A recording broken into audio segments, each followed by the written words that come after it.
एकदम घोर बेजत हुने काम नगरौँ खासै भन्नुपर्दा यो रुख भन्दा चाहिँ यो भ्युटार हुन्छ देखेँ मैले है साँच्चै हो र टाढोबाट आएको बेला कस्तो लाग्यो भ्युटार यो हेर राम्रो रहेछ हेर भ्युटारको काम बाँकी साथै काम गर्नुपर्छ जनता जान्न चाहन्छ नि भ्युटार कहिले बन्छ त जनता भ्युजरहरू हेरेनौ भने तिमीहरूको करङ पाता कसै धरेको खाल्डो यहाँनिर फ्याँक्ने यो बाटोतिर जत पाए त्यतै फोहोर नफ्याँक्ने hello guys how are you I am fine you guys also fine हामी चाहिँ घुम्नु गएको यता घर हेलो गाइज भन्न hello guys I am fine भन ल यो ढोक्री हो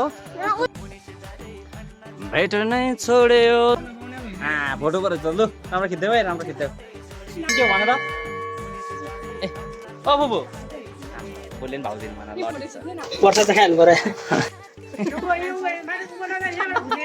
जाए बुबु हाउ आर यु अझ त मिस के भन्नु चाहनुहुन्छ भने भनिहाल्नु यस्तो केही भन्दिनँ हाम्रो म्याडम के भन्नुहुन्छ भने कुरा राख्दिनु होला हाँस्नु नि छोड त तिमी के भन्छौ भने भन त कस्तो केही भन्दिनँ गर्दैछु नि हाँसिसक्यो चाहिँ कहाँ आइपुग्छ भने नि आदरणीय 5/7 को आदरणीय मन्दिर होइन आदरणीय भ्युटारमा हिँडेको अब एकदमसँगले अब हामी सिधै मन्दिरबाट ओलङचुङकोला होइन भ्युटारतर्फ लागिसक्यौँ भ्युटार जाने बाटो चाहिँ यस्तै छ अहिले तत्काललाई व्यवस्थित भएको छैन हुन्छ होला यो वर्ष भएन अर्को वर्ष हुन्छ भने हामी एकदम गहिरो धार्दाको साथ अघि बढ्दै छौँ कति भएर मन्दिर सिधै कुरो हो है कसैलाई थाहा छैन भने यही हो ए हेर्दा आउँदा हुन्छ यही हेर्न आउने भित्र पस्नु पाउँदैन हिजो चाहिँ ए पाउँछ है गेट छ होला खुलै छ यस्तो छ पाथिभरा मन्दिर सिधै कुरो यही हो ओके त्यहाँबाट यो भयो हाम्रो निमनगेडी डाँडाको गेट अब बाटो चाहिँ यस्तै छ है गरिब दुखी गाउँ जसो तसो यति भएको छ भनौँ म तत्काललाई ए पछाडि अगाडिबाट गेट त्यस्तै थियो भने पछाडिबाट चाहिँ गेटको नमुना एकदम यस्तो छ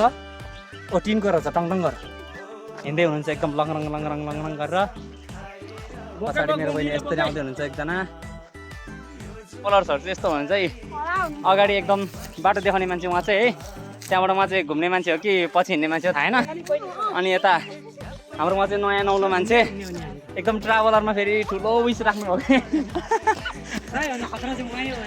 एकदम भिजिटर जताततै घुमेकै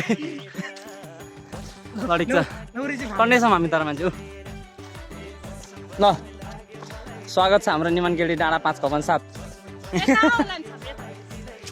वेलकम नेल चक्लेट ल तँलाई ल वेलकम गाइज बहिनीलाई नखाने ल फुवासीले ल एक हातले भयो ल ए हुन्छ धन्यवाद तपाईँलाई ल फुपू लाइन ल बहिनी खाऊ ल वेलकम ल फुपू वेलकम एकदम स्वागत तपाईँलाई निमनगेडी डाँडा 5/7 मा यसरी आएर होइन यहाँनिर हाम्रो आदरणीय बहिनी मेरो श्री अविना तामाङ यस्तो छ यहाँ चाहिँ अनि यहाँ चाहिँ हाम्रो सचता मिस उता बहिनी तिम्रो नाम के हो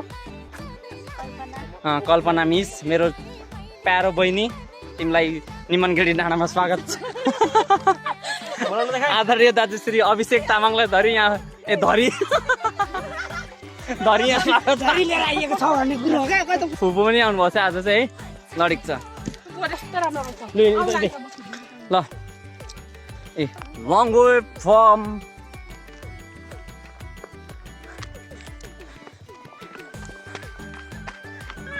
फोटो सेसन चलिरहेको छ म्याडमको एकदम हाम्रो म्याडम चाहिँ फोटो खिच्ने तर्खरमा हुनुहुन्छ ल मैले एउटा फोटो खिच्दै है एउटा फोटो खिच्दै ल मैले कोही खेल्न चाहनुहुन्छ यसरी खेल्न चाहनुहुन्छ भने चाहिँ आउनु सक्नुहुन्छ यहाँनिर है यहीँ हो फोटो खिच्नु चाहिँ फेरि अहिले चाहिँ हाम्रो तत्काल मेरो कल्पना सिस्टर मिस हुनुहुन्छ एकदम है अनि फोटो चाहिँ खासै राम्रो आउँदैन त्यही मैले फोटो खिच्दै ल एउटा खिच्दै ल हामी चाहिँ एकदमसँगले अब डाँडा चढ्दैछौँ अघि चाहिँ तलबाट हेर्दैछौँ भने अब चाहिँ सिधै डाँडामा पुग्ने वाला छौँ यो चाहिँ निमनगेडी डाँडा श्री 5/7 श्री निमनगेडी डाँडाको भ्युटारतर्फ जाँदैछौँ एकदम भर्याङ यस्तो छ भने ए दाजु चाहिँ यहाँ फोटो खिचिदिनुहुन्छ एकदमसँगले होइन अनि बहिनीहरू चाहिँ माथि पुगिसक्यो दाजुबाट खतरा हुँदो रहेछ फोटो त कोही आउनु चाहनुहुन्छ भने सिधा यहाँ आउनु सक्नुहुन्छ आदरणीय ट्राभलर जीवहरूलाई हामी घुमाउनु सक्दैनौँ यता घुमाउने ठाउँ हो है जस 5/7 को घुम्ने ठाउँ यस्तो छ। अनि यहाँबाट अब सिधै डाँडा म भ्युटार देखाइहाल्छु होइन, भ्युटारको टेन्सन गर्नु पर्दैन। यहाँबाट उँधो चाहिँ यस्तो देखिन्छ भरे यहाँ तल जङ्गलमा त्यो अहिलेको भइहाल्यो यो घाम यो वाना बजार एकदम भाइरल भएको ठाउँ भनेको चाहिँ भर्याङ है। त्यति बेला बन्दाखेरि अरू त खासै भएन, अब अरू त के भाइरल हुन्छ र होइन। तलको त्यो ध्वजलागहरू अलिअलि चल्यो होला। त्यहाँबाट त्यस्तै हो। डाँडा चाहिँ यता चाहिँ जङ्गल चाहिँ एकदम यस्तो छ अरे भ्युटार चाहिँ यो। यो भ्युटारको बाजमा कसैलाई कमेन्ट गर्नु मन छ भने चाहिँ गर्दा हुन्छ, फरक पर्दैन। एउटा राजाको कार्यकाल सकिसक्यो, भ्युटार यस्तो कस्तै छ। ऊ फुपू उहाँ माथि पुग्नुभएछ, मेरो बहिनी यहाँ, सचता यहाँ, कता यहाँ भने सचता यहाँ, मेरो फुपूको छोरी श्री आदरणीय बहिनी कल्पना श्री यहाँ झन्डै गाह्रो भयो भेट्नलाई। अनि यता सानो मान्छे हाई हाउ आर यु। हामी कहाँ आएको रे? घुम्नु। अनि सचता मिसलाई कस्तो लागेको छ त भ्युटार? एकदम तपाईँलाई चाहिँ म भ्युटारपट्टि नै देखाएर सोध्दैछु, हाम्रो भ्युटार चाहिँ कस्तो छ त? एकदम कमेन्ट गरिदिनु न म आदरणीय श्री सचता बहिनीलाई। दाजु भ्युटार कस्तो छ?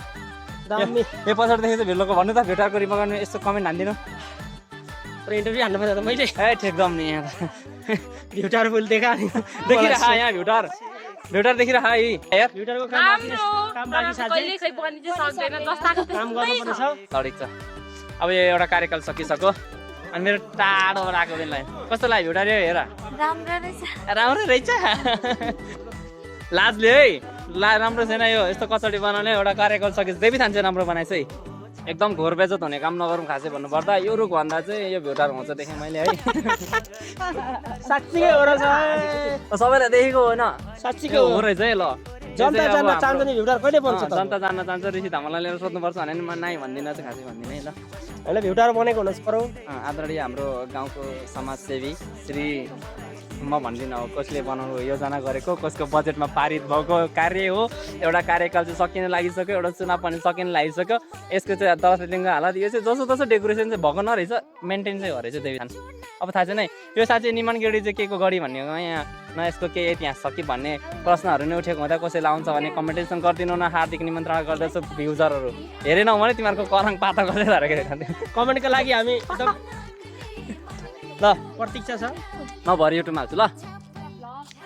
ल मेरो युट्युबमा भ्युज आएन भने फेरि अनि कसको व्यवस्था हुन्छ नि राम्रोसँगले, यहाँ राम्रोसँग गएर युट्युबमा हेर्ने। भरे म टिकटकमा छोटो क्लिप छ अनि लिङ्क सेयर गर्छु। ओके के हो नानी सन नि ल्याएन। अब यहाँबाट सिधै हामी हेर्छौँ घाम। फुपू यहाँ हेर्नु ला, घाम कहाँको त देखिन त म त। फुपूले गर्दा घामै हरायो नि।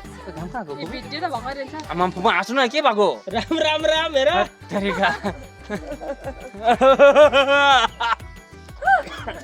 किन आउनु जाउँ। कहाँको? मेरो घामै हरायो त यार। घाम यता पछाडि घाम त देखिन ला, घाम त हराएछ एकदमसँगले है। नत्र म सनसेट पनि देखाउनेवाला थिएँ एकदमसँगले। यो चाहिँ घन्टी है, यो चाहिँ देवीथानको घन्टी है, चकचक गर्ने होइन बजाउने होइन, बेनै हुन्छ नि थाहा हुन्छ फेरि। मेरो साउन्ड चाहिँ कहाँसम्म पुग्दो रहेछ तल यता यस्तो छ होइन। यता भयो भिरगाउँ, तल गाउँ छ। अनि यहाँदेखि उतादेखिको चाहिँ तल हाम्रो गाउँ पर्छ। अनि यो चाहिँ वाना हो, वानामा जुम गरेर देखाउँछु ल कस्तो देख्दो रहेछ। यो चाहिँ एकदम वाना बजार है। अब क्यामेरा राम्रो छैन ल, म अर्कोचोटि आइफोन कति अरे अब मैले किन्दा सायद 21 करास हुन्छ होला है। यो तलको चाहिँ थापा गाउँ भयो है। अब म साउन्ड हान्छु ल।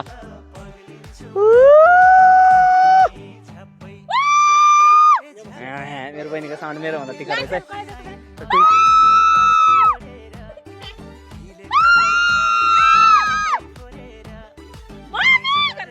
कसरी साउन्ड दिएन ल। यता घाम लागिसकेछ भने यता यस्तो छ। अनि अब हाम्रो चाहिँ फोटो सेसन सुरु भइसकेछ। यो पछाडिको डाँडा हेर्न थियौँ ल। अब एकदम यो चाहिँ बोरिङ फिल भइसक्यो। फोटो सेसन सुरु भइसक्यो है। दाजुले फोटो खिच्दै हुनुहुन्छ भने म चाहिँ भिडियो बनाउँदैछु। अनि हाम्रो भ्युटार देखिसक्यो।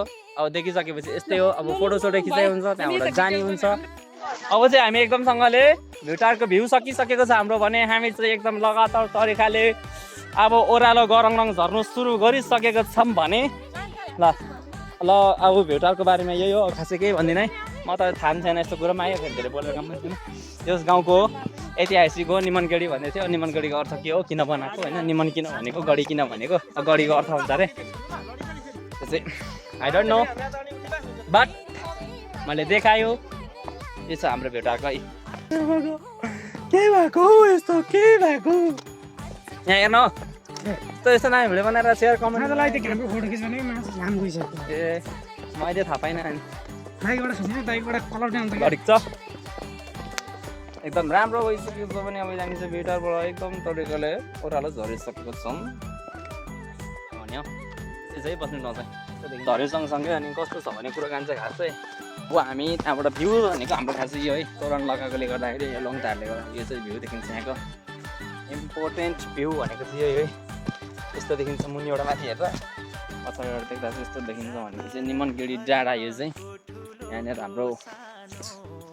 शौचालय त्यहाँबाट भयो बस्ने ठाउँ होइन त्यहाँबाट अर्को नयाँ नौलो ठाउँ भनेको चाहिँ के छैन फोहोर फ्याँक्ने चाहिँ यहाँनिर है छ नि यो खाल्डो यहाँनिर फ्याँक्ने यो बाटोतिर बाहिर फोहोर नफ्याँक्ने है एकदम सेफ्टी राख्ने जग्गा भनेको सेफ राख्नुपर्छ एकदम सफा राख्नुपर्छ तर यहाँ चाहिँ फोहोर गरी चाहिँ अनि यहाँ फेरि एक्लो दुक्लो चाहिँ नहुने होला यो तर्साउँछ भने है मेरो पुग्छ एकदम पर्खी भन्दैछ भने उहाँ आउँदै हुन्छ एकखेर निमनगढी डाँडाको सर देखेको थिएन भने निमनगढी डाँडा चाहिँ एकदम यही ओरा लागेको ल यात्रा सक्यो बाटो पुगिन्छ सानो बहिनी अहिले त फास्ट मान्छे अघि त बोक्नु परेको ल यो चाहिँ माथिबाट झर्दै झर्दै माथिबाट माथि आइपुग्यौँ यहाँको माथिबाट मन्दिर चाहिँ यस्तो छ ल मन्दिर भयो घन्टी यो चाहिँ पाठीभार मन्दिर अहिले चाहिँ फलामको लाग्छ पहिला चाहिँ भन्नु थिएन बाख्रोहरूलाई के लाग्छ त्यो गेटबाट माथिबाट यस्तो ल्याउने गोर्खा रेजिमेन्टद्वारा धारा बनेको चाहिँ यहाँनिर है अघि चाहिँ मैले देखाएन खासै गरेर होइन यस्तो छ गेटी पछाडिको दृश्य त्यस्तै हो यो चाहिँ भयो सिधै मन्दिर छिर्ने गेट अब चाहिँ रात परिसक्यो है अनि हामी चाहिँ झऱ्यो मेरो म्याडम चाहिँ यहाँ रिसाएर फेरि म्याडम यहाँ हेरिदेऊ त ल मेरो मिस चाहिँ रिसाएर एकदम ठिस भइसकेको छ यहाँ फेरि ल अब यो भिडियो चाहिँ यतिकै ल यतिकैमा सकिनेकोमा जनाउँदै आदरणीय दर्शक महानुभावहरू कोही हेरिदिनु हुनेहरूलाई है बाई सी यू ओके